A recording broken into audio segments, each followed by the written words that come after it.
Hello friends, আরও একটি গুরুত্বপূর্ণ আপডেটে তোমাদের সকলকে স্বাগত।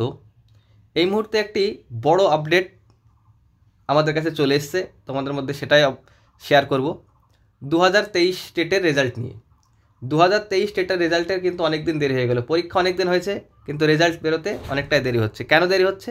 তার একটাই কারণ, সেটা হচ্ছে পর্ষদ একটা নিয়োগ প্রক্রিয়া কন্টিনিউ করছিল।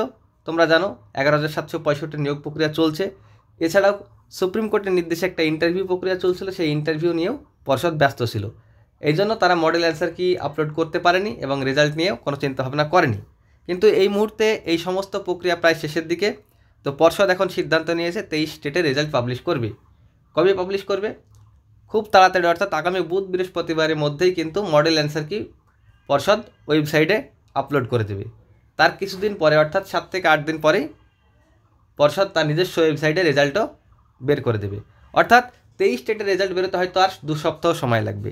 তো যারা 23 স্টেট রেজাল্টের জন্য অপেক্ষা করছিলে তাদের জন্য সুসংবাদ, খুব তাড়াতাড়ি 10 থেকে 15 দিনের মধ্যেই কিন্তু রেজাল্ট বেরিয়ে যাচ্ছে। এটাই ছিল আজকের মূল আপডেট। এখন বিষয় হলো 23 স্টেটের রেজাল্ট বেরিয়ে গেলে 22 স্টেটদের কী হবে। এখন 23 স্টেটের রেজাল্ট বেরিয়ে যদি যায় একবার, সেক্ষেত্রে 22-23কে একসঙ্গে ইন্টারভিউ দিতে হবে। এটা আর বলার অপেক্ষা রাখেন, এটা তোমরা সকলেই জানো। এখন পর্ষদ কি চিন্তা ভাবনা করছে, 23 স্টেটের রেজাল্ট বেরোনোর আগে পর্যন্ত নোটিফিকেশান দিবে, না 23 স্টেটের রেজাল্টটাই বের করে দেবে? এখন সেটা সম্পূর্ণ পর্ষদের উপর নির্ভর করছে। তো তোমাদেরকে অপেক্ষা করতে হবে। এখন পর্ষদ কী করছে, পর্ষদ থেকে তাকিয়ে থাকতে হবে।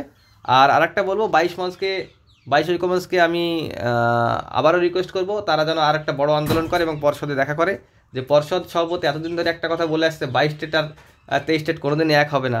তো আবারও মনে হয় তিনি একটা মিথ্যাবাদী বা মিথ্যে কথা বলতে চলেছে। আগামী দিনে হয়তো সেই মিথ্যে কথাটা প্রমাণিত হয়ে যাবে। তো যাই হোক, এরকম প্রচুর মিথ্যে কথা তিনি বলেন, আমরা দেখতেই পাই। তো যাই হোক, 22 স্টেটদের আবারও বলবো, ওনার কাছে গিয়ে যদি কিছু বলা হয় বা কিছু জানানো হয়, 22 স্টেটদের কাছে আমার এই একটা রিকোয়েস্ট থাকবে। 22 স্টেটের যে ঐক্যমঞ্চ হয় তাদের কাছে এই রিকোয়েস্ট আমার থাকবে। তবে আমার মনে হয় না আর সুফল হবে, কারণ 23 স্টেট রেজাল্ট বেরিয়ে গেলে আমরা যতই পর্ষদকে বলি, তোমরা যতই পর্ষদকে গিয়ে বলো, হ্যাঁ, এনসিটির রুলস অনুযায়ী টেট পাস, প্রিভিয়াস ইয়ারে যারা টেট পাস করবে নোটিফিকেশান আগে পর্যন্ত, তারা সকলেই কিন্তু এলিজিবল হয়ে যাবে আগামী রিক্রুটমেন্টের জন্য, বা আগামী রিক্রুটমেন্ট নোটিফিকেশানে অংশগ্রহণ করবেই। ঠিক আছে?